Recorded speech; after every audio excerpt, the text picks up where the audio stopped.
Valeu, Ronaldo. Muito obrigado. Boa sorte. A gente toca daqui para frente no Jornal da Cidade, que está começando, repleto de notícias. Boa noite para você, Bianca. Boa noite, Alexandre. Boa noite a todos. Um incêndio atingiu nesta tarde um apartamento no bairro Papicua, em Fortaleza. As filhas da dona do imóvel e uma funcionária conseguiram sair em meio a chamas sem ferimentos. O incêndio teve início no 22º andar. A fumaça escura era avistada de longe, principalmente por quem passava pela Avenida Engenheiro Santana Júnior. Nos vídeos gravados pela população, é possível ver o fogo consumindo o apartamento. O apartamento inteiro pegando fogo, com muita labareda, gente. Estava no 12º. Aí quando eu ouvi o barulho, né? Aí eu me lembrei do incêndio que tinha vindo a lei, assim, meu Deus, onde é que tá pegando fogo? Aí eu peguei e resolvi subir em cima da minha cama para olhar lá de cima. Aí uma pessoa aqui dizia, desça, o seu prédio tá pegando fogo. Aí eu disse assim, o quê? Seu prédio. Aí eu me aperriei, peguei minha bolsa, meus documentos, celular, desci. Aí fui pegar o elevador, que eu não sabia se era em cima, era embaixo, que tava pegando fogo e o elevador nada de descer, minha filha. Quente já o elevador. No combate às chamas, bombeiros e polícia militar trabalharam em conjunto. Rapidamente, todo o prédio foi evacuado. No apartamento vizinho tinham 4 pessoas, um senhor, 2 senhoras e uma moça. Elas estavam tranquilos lá no local, apenas não queriam sair por causa da fumaça. Quando a gente já rapidamente chegou, diminuiu a condição de fumaça e facilmente a retiramos do local, descendo calmamente. As chamas consumiram todos os cômodos do apartamento, que no momento estava fechado e não havia nenhum morador. Agora, com a situação controlada, apenas a perícia poderá dizer quais foram as causas do incêndio. A nossa parte foi justamente isso, chegar no local, extinguir o incêndio, como agora nós estamos na fase do rescaldo. A partir desse momento vai entrar o serviço da perícia. O síndico vai acionar através de um BO que ele é necessário ele fazer e a perícia virá ao local e fará a devida análise e configurará realmente as condições do princípio. Quem ia descendo era acolhido por moradores do prédio da frente, solidários ao momento difícil.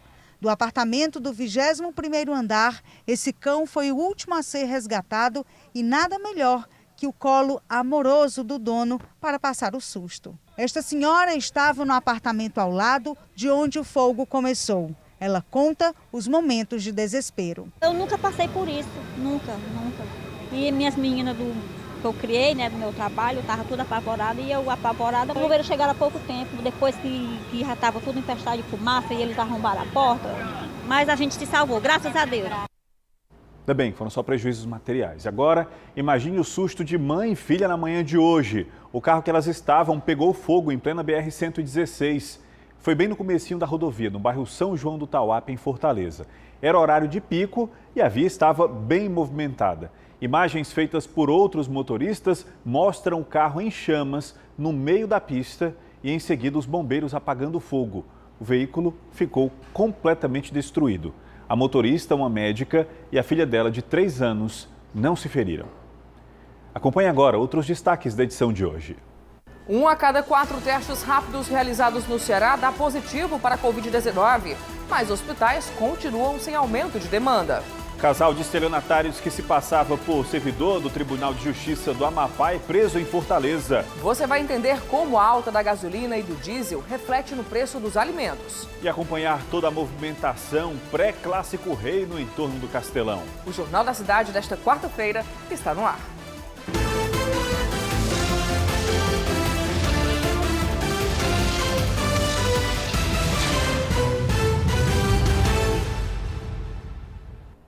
Um a cada 4 testes rápidos de Covid realizados no Ceará dá positivo. Segundo a Associação Brasileira das Redes de Farmácias e Drogarias, em junho, o número chega a quase 250 notificações por dia. Após ter contato com uma pessoa infectada pela Covid-19, Lia resolveu fazer o teste, mesmo sem apresentar nenhum sintoma. Eu não estou sentindo nada, mas eu achei melhor fazer o teste para evitar passar o contágio para outras pessoas que eu venha a me encontrar, né? Já Rafael amanheceu com a garganta arranhando e o nariz congestionado. Comecei a ter sintomas há uns 5 dias e aí, para ter certeza se era Covid ou não, resolvi vir aqui. Nesse mês de junho, o Ceará apresentou a maior taxa de positividade para para a Covid desde fevereiro. Fortaleza lidera o ranking de casos confirmados. Em seguida vem Juazeiro do Norte e Sobral. Nesse momento a gente está tendo, querendo ou não, um afrouxamento das medidas de isolamento social, né? A liberação do uso de máscara, né? E também um aumento de aglomerações. Está tendo uma grande população que não foi vacinada. Então, quanto mais gente não for vacinada, mais gente vai estar exposta e com risco de adquirir Covid-19. O aumento de casos merece atenção, principalmente se pensarmos na possibilidade de viver uma nova onda da doença. A gente pode dizer que estamos sobre o risco de ter uma nova onda de casos, né? Mas graças à vacinação, a gente está tendo casos leves, né? Sintomas leves e com poucas internações até o momento. Com a alta taxa de positividade, os especialistas têm reforçado a importância dos testes para o controle da doença. A Secretaria de Saúde, por meio do LACEN, dispõe de 2 centros de testagem para atendimento à população.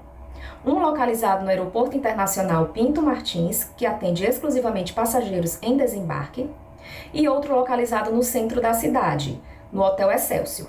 Esse centro de testagem localizado no Hotel Excelsior, ele tem a capacidade de realizar 300 atendimentos diários e funciona de 8 às 12 e 13 às 16 horas. Na manhã de hoje, houve um acidente com um carro da AMC. Ele se envolveu nesse acidente lá no bairro Parangaba, aqui em Fortaleza. O agente que dirigia o veículo passou mal, perdeu o controle da direção e bateu contra este poste. O equipamento ficou inclinado e alguns fios caídos na pista. Socorristas do SAMU disseram que o motorista apresentava sinais de alteração cardiológica. Ele foi encaminhado ao hospital e o trecho ficou bloqueado durante o restante da manhã para reparos na rede elétrica. Em Itapajé, região norte, um carro pegou fogo dentro da garagem de casa. Jonas Deisson. O Corpo de Bombeiros de Itapipoca atuou em um incêndio em residência na cidade de Itapajé. Ao chegar no local, distante de aproximadamente 45 quilômetros do quartel de Itapipoca, o incêndio já havia sido debelado pelos vizinhos das outras residências próximas. O coronel do Corpo de Bombeiros, Marden Vasconcelos, relata a ação dos profissionais no incêndio. O proprietário da residência não se encontrava no local, então nós não sabemos as causas, né, o que pode ter ocasionado esse incêndio. Então coube a nossa guarnição, a nossa equipe de combate a incêndios, fazer o rescaldo e avaliar a estrutura da residência e os danos causados pelo fogo. O incêndio atingiu um veículo que estava na garagem, além de outros móveis como cama, estante, máquina de costura, quadro de fotos, vidraça, além do telhado da residência e vários cômodos como quarto, sala e garagem. O coronel Marden Vasconcelos alerta sobre os cuidados necessários para evitar esse tipo de sinistro. A gente dá sempre 3 dicas bem simples de pôr em prática quando for se ausentar por um período mais prolongado, que é retirar da tomada os equipamentos elétricos que você puder, deixando ligado somente aqueles imprescindíveis, desligar a chave, né, a chave do botijão de gás e manter todas as portas e janelas de todos os cômodos fechados. Jonas Deisson para o Jornal da Cidade.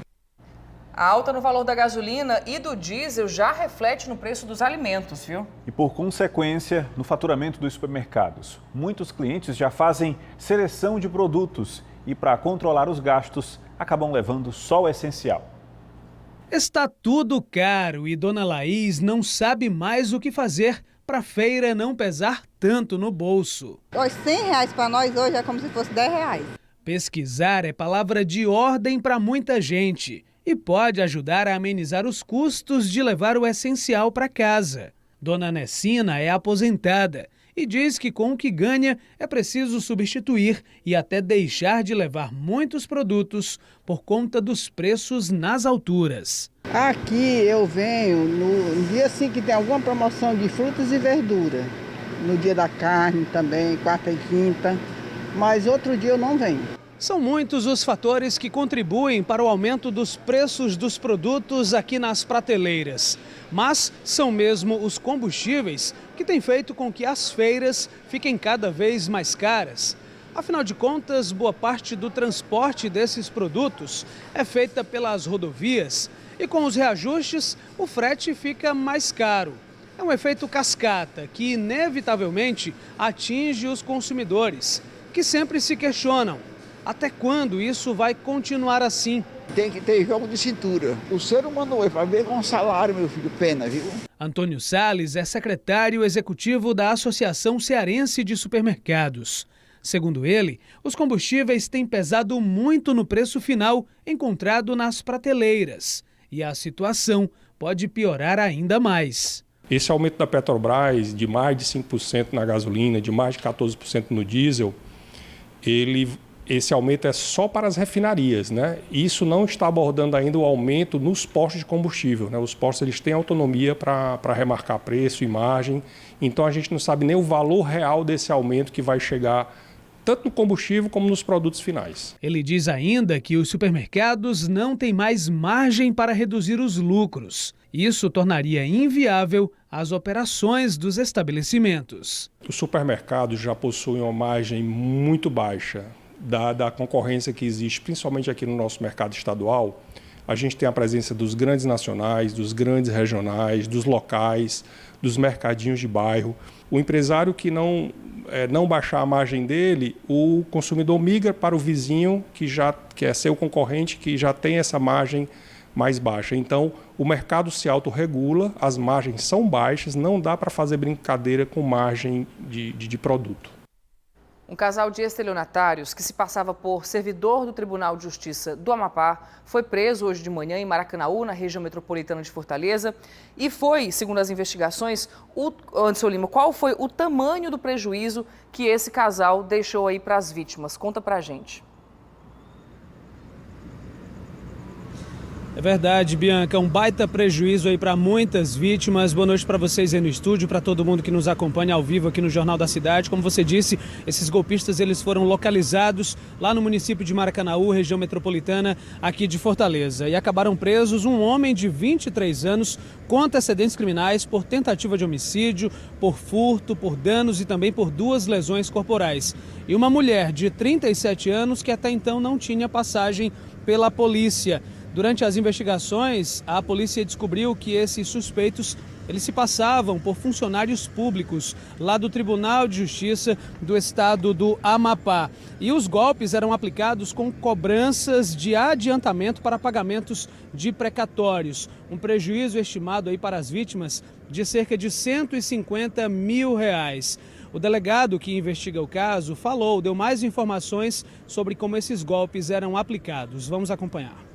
Indivíduos mandavam mensagens para servidores públicos, se passando por servidores do Tribunal de Justiça, exigindo o adiantamento de certa quantia para que os processos de precatório fossem acelerados e, portanto, o pagamento desses precatórios fosse feito de forma mais célere.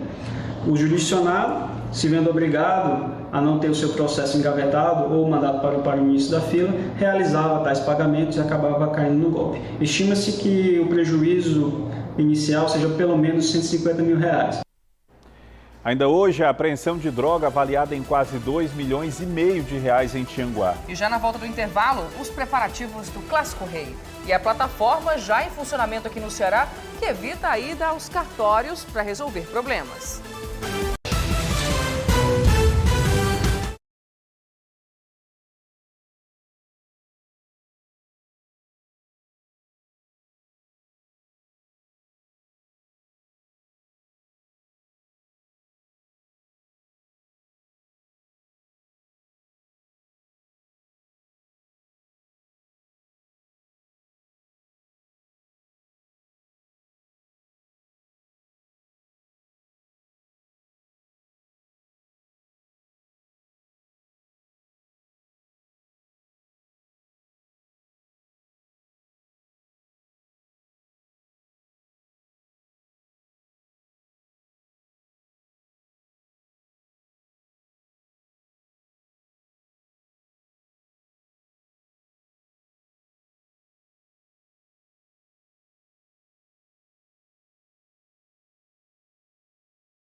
JC de volta e a gente vai direto para a Arena Castelão, porque daqui a pouco a bola vai rolar para Ceará e Fortaleza. A partida válida pela Copa do Brasil começa às 8 em ponto. E aí, Carlos Henrique Costa, como é que tá o clima por aí? Já tem muita gente, já estou vendo aí que o Castelão já tem muitos torcedores, mas ainda tem muita gente para chegar, não é isso? Boa noite. Sim, Alexandre, boa noite para você, para todos que nos acompanham. O movimento lá fora, assim, quando vai se aproximando da partida, começa a ficar um pouco mais intenso. Mas aqui dentro já está intenso também. Vou pedir para o Gilvan Vasconcelos mostrar como é que tá agora aqui na arquibancada, né, Gilvan? Porque já tem um número razoável de torcedores, inclusive a última parcial de ingressos do Fortaleza divulgada, de vendidos antecipadamente, foi de 21 mil ingressos. E aí, nesse é o momento em que as escalações são passadas aqui na Arena Castelão para todo o público acompanhar. De resto de escalação, Ceará e Fortaleza vem com o que tem de melhor. O Fortaleza, por exemplo, tem 3 desfalques, né? Que o Tinga já é certo, que se recupera de uma cirurgia, Hércules e Justa se recuperam de lesões na coxa. Já o Ceará não divulga mais o boletim do departamento médico, mas de desfalque maior, o Medoça não foi relacionado com o jogo de hoje, ele trata de uma recuperação de uma lesão na coxa também.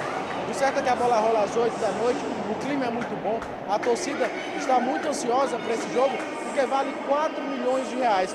É o jogo da ida das oitavas de final da Copa do Brasil, mas no jogo da volta há de fato a decisão para ver quem vai passar de fase na competição e aí embolsar essa grana, que vai ser muito importante para a temporada. É um duelo muito bom, aqui no gramado as equipes aquecem nesse momento, e aí foi um dos pontos que a gente falou, Alexandre, Bianchi, amigo que acompanha o JC, durante as últimas semanas, sobre o gramado da Arena Castelão. Os jogadores aqueceram no ponto do gramado e aí posteriormente foram para a área central para preservar ao máximo. Essas vaias, elas estão acontecendo porque o mando é do Fortaleza, a maior parte do público é do Fortaleza, e nesse momento a escalação do Ceará passa no telão da Arena Castelão. Promessa de um jogo muito bom, promessa de um jogo muito grande, e aí de fato você pode observar o aquecimento das equipes dentro do gramado, cada um do seu lado, tudo organizado para que a bola role. Daqui a pouco o número aqui dentro é razoável, o número de torcedores é razoável. Pode melhorar ainda? Pode. Mas o que a gente vai ver é só quando a bola rolar mesmo, como é que vai ser o clima, o ambiente aqui na Arena Castelão. E por falar em Clássico Rei, o Gomes Farias fala agora pra gente na coluna Camisa 8 sobre as expectativas dele para esse duelo centenário. Fala aí, Farias.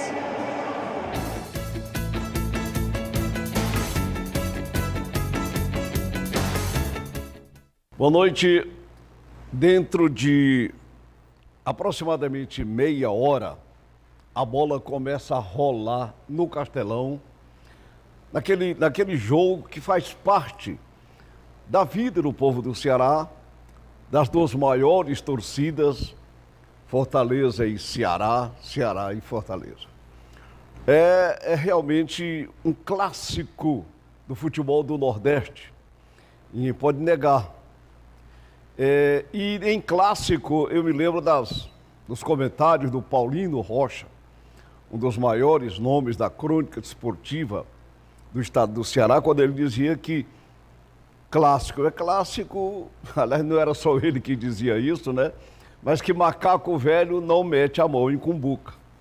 E eu não vou meter a mão em cumbuca, né? Porque eu já transmito esse jogo, meus senhores, há décadas, esse clássico do Ceará e Fortaleza, decisões e mais decisões, há muitas décadas, mais de 5 décadas. E eu confesso aos senhores que ainda hoje sinto emoção diferente na hora da transmissão. Claro que o torcedor também sente em casa, no automóvel, enfim, é um clássico que estanca a vida normal da cidade. E durante todo esse tempo, eu nunca vi alguém poder dizer ou acertar se dissesse que Ceará ia ganhar, que Fortaleza ia ganhar, não. É um negócio que não tem realmente. E eu vou torcer para que vença aquele que jogar melhor e que realmente merecer a vitória. Passem uma boa noite, bom jogo, nos escute, Jovem Pan News 92,9, Cidade AM 860 e até amanhã.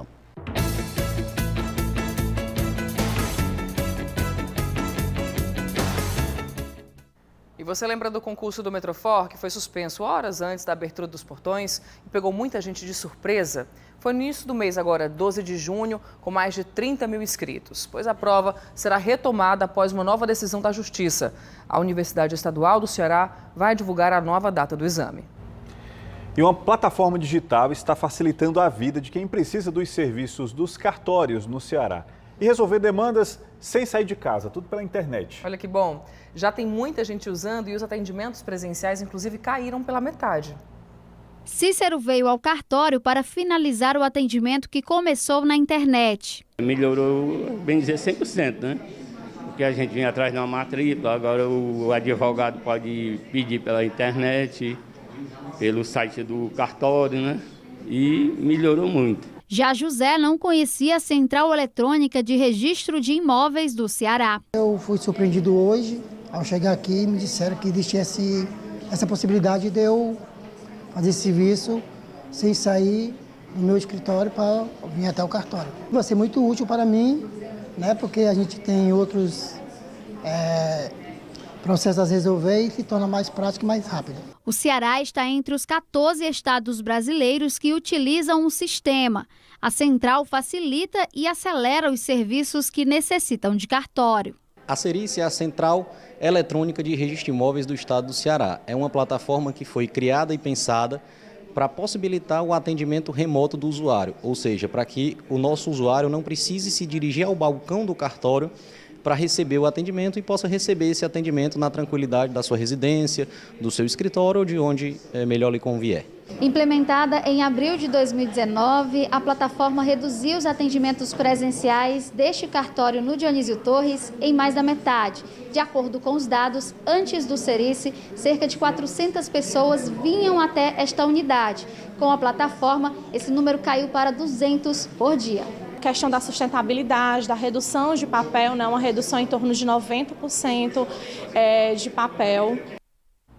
Um problema bem mais difícil de resolver é a tal da inadimplência, né? Segundo a Serasa, 40% da população cearense tem dívidas. Anderson, nos últimos meses, esses números bateram recorde, não é isso? Baterão sim, Bianca. É uma situação que infelizmente vem piorando, vem se agravando ao longo dos anos. Uma situação difícil para muita gente aqui no Ceará. Segundo a Serasa, são cerca de 2.775.000 cearenses endividados atualmente. E apesar de expressivo, essa situação ainda está um pouco melhor que a do Brasil. No geral, a situação do Brasil está um pouco pior, cerca de 41% dos brasileiros estão endividados. O valor médio da dívida aqui no estado, segundo o estudo, gira em torno dos R$ 1.046. E boa parte dessas dívidas tem relação com cartões de crédito e de débito em bancos e também com financiamentos feitos em empresas especializadas, as financeiras. Outra parte dessas pessoas endividadas tem problemas para pagar contas mais simples, de água, de luz e até mesmo o gás de cozinha. Em todo o Brasil, são 271 bilhões e 600 milhões de reais em dívidas entre os inadimplentes. A Serasa diz que existem algumas ferramentas que podem ajudar as pessoas a reorganizarem essas dívidas. Por exemplo, o saque extraordinário do FGTS e até mesmo a antecipação do 13º para os aposentados. E claro que a gente espera que todo mundo que está passando por essa situação difícil consiga resolver isso e voltar aí ter uma vida um pouco mais tranquila, deixando essas dívidas de lado. Eu volto com vocês aí no estúdio. Bianca, Alexandre. Quentes, obrigado. Um bebê de 9 meses morreu afogado hoje em Itatira, no Sertão Central. Testemunhas disseram que a mãe do menino lavava roupa e saiu de perto dele para estender as peças. Foi aí que o bebê caiu dentro de um balde e se afogou. A perícia forense foi acionada e a polícia investiga o caso. Em instantes, 2 homens são presos em operação de combate à pornografia infanto-juvenil. E ainda, poluição visual. A GFIS remove quase 1.500 anúncios publicitários das ruas de Fortaleza.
2 homens foram presos em uma operação de combate à pornografia infanto-juvenil.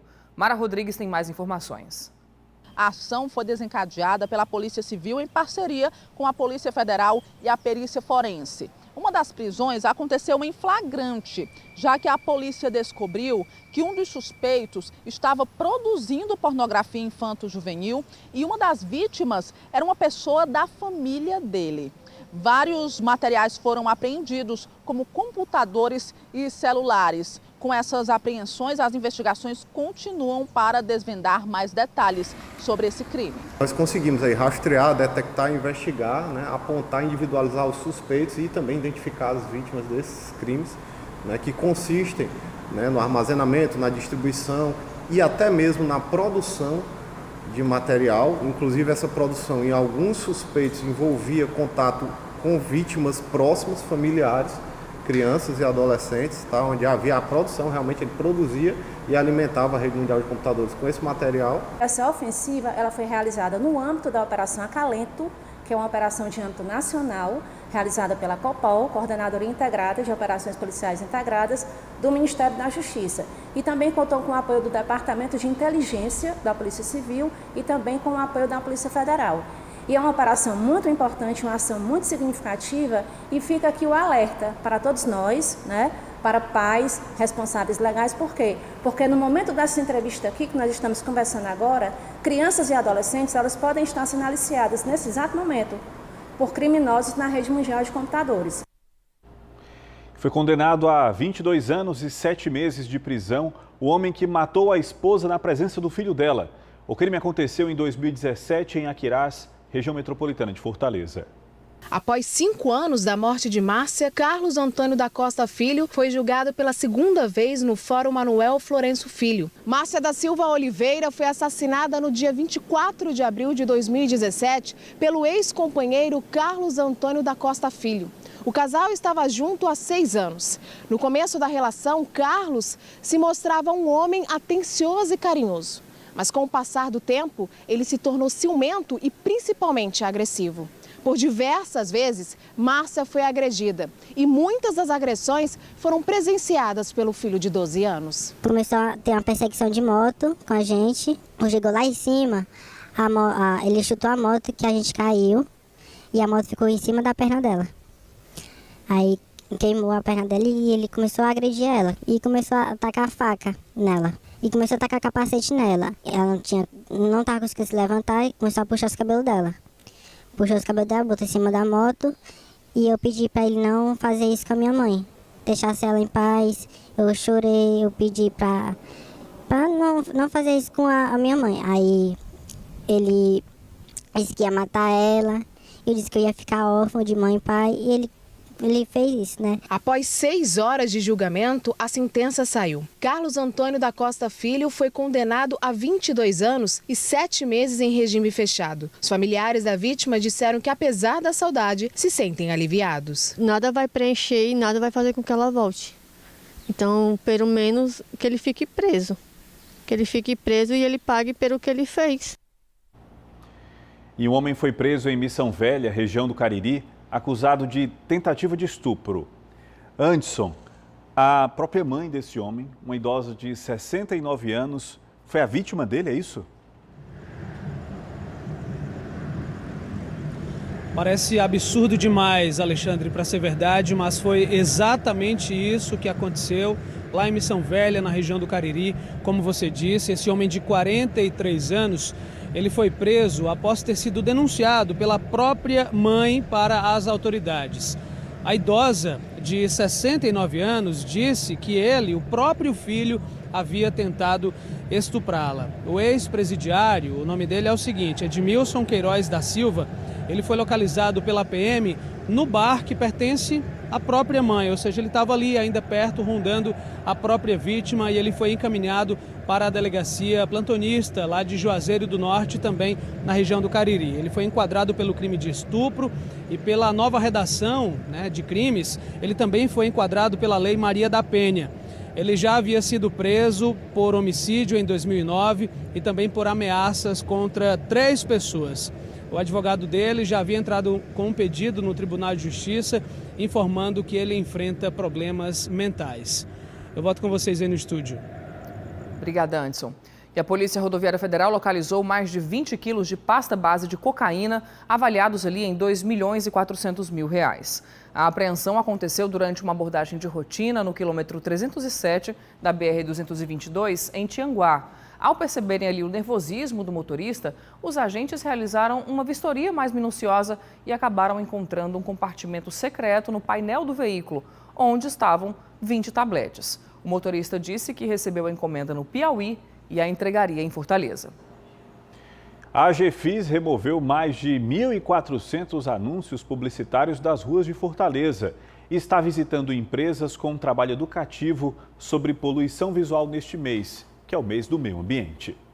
Os agentes de fiscalização passam pelos principais corredores comerciais de Fortaleza, entregando cartilhas informativas sobre como utilizar a publicidade visual de forma correta e explicam aos comerciantes sobre os danos causados pela poluição visual. Vai desde realmente o anúncio que é colocado nos postes, nas árvores, prejudicando a arborização, ou nas calçadas, prejudicando o pedestre, no seu caminhar, e também em relação aos anúncios que são muito grandes, ostensivos, então isso realmente pode trazer até um impacto sobre o trânsito. Além do trabalho educativo, a ação também conta com a remoção de faixas, anúncios e banners dispostos de forma irregular em postes de iluminação e árvores. Depois desse processo de remoção da publicidade, a AGFIS identifica a empresa responsável por ela, notifica. Se ela já for reincidente, aí será autuada.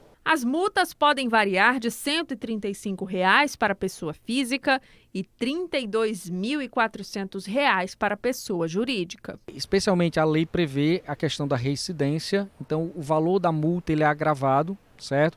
Inclusive implicando aí como penalidade a remoção desse anúncio. A 23ª edição da Casa Cor será entre os dias 27 de setembro e 6 de novembro. Mas os preparativos já começaram aqui na capital. Profissionais de arquitetura, design de interiores e paisagismo vão se reunir mais uma vez para mostrar as tendências do mercado. A 23ª edição da Casa Cor Ceará traz o tema Infinito Particular. De acordo com os curadores, faz referência às casas que vão além dos estilos. E a expectativa é a reflexão sobre ambientes que priorizam o bem-estar físico, mental e espiritual. Quando a gente cria um tema, a gente quer colocar o profissional que faz a Casa Cor, a própria mostra Casa Cor, antenada com as grandes transformações do mundo. A pandemia foi uma grande mudança, mudou radicalmente a nossa forma de se comportar, de se relacionar dentro de casa, fora de casa.